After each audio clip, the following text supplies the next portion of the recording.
this demo, we're going to see how easy it is to gather information about services on a computer and send that information to a CSV file for your boss. So this is just going to generally show you, okay, here's the power of PowerShell and how we can use it to make tasks easier for us to do. So let's get to our demo. So let's say your boss wants to know what services are currently running on a system. He wants it in a report that's in a comma-separated value or CSV format so that he can then open that in Microsoft Excel to work with the data. So let's see what happens when we try to work with that through the GUI, and then we'll take a look at it with PowerShell. So I'm going to go to the Start menu. We'll go into Administrative Tools, and we'll go down to Services. We'll open up our services. So that shows our services here, and it shows all of our running and stopped. And notice the status is blank for stopped services. So we see, oh, there's all of our stopped services.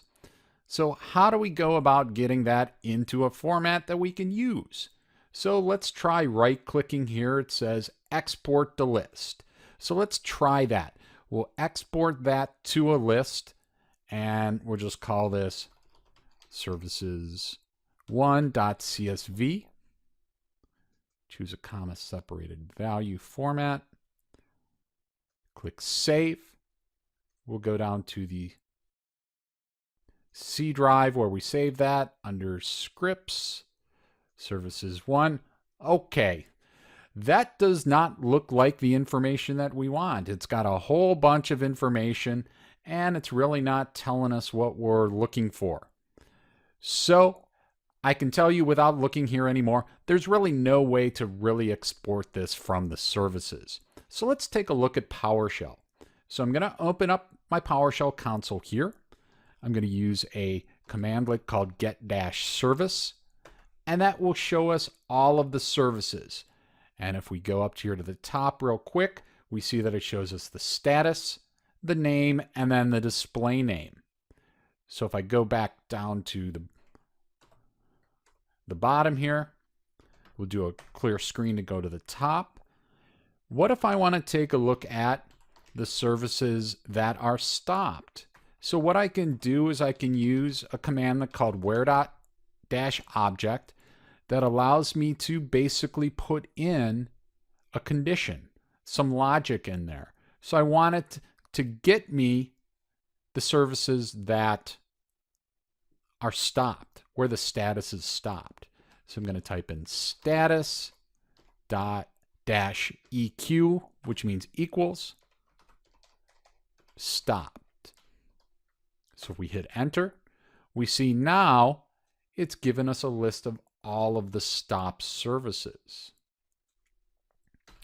So next what we're going to do is we want to send this actually to a CSV file. So I'm going to do an export-csv. I'm going to put in a path for that file. Go to the scripts directory. We'll call this services2.csv. And then I can use I can type in Notepad here and put in the path to that file, which is an easy way for me to launch files that I've created through PowerShell without actually having to grab my mouse and going in there. So notice, okay, now this looks a little bit more useful. It shows me the top, the second row here. This is going to be the row with all of the basically the properties. And this is a lot of information and might be more information than my boss wants. Basically, all my boss wants is he simply wants to know the status, and he wants the name and the display name. So what I can do is I'm just going to do an up arrow here and go back up to my command here and get rid of the export. And then I'm going to do a select-object.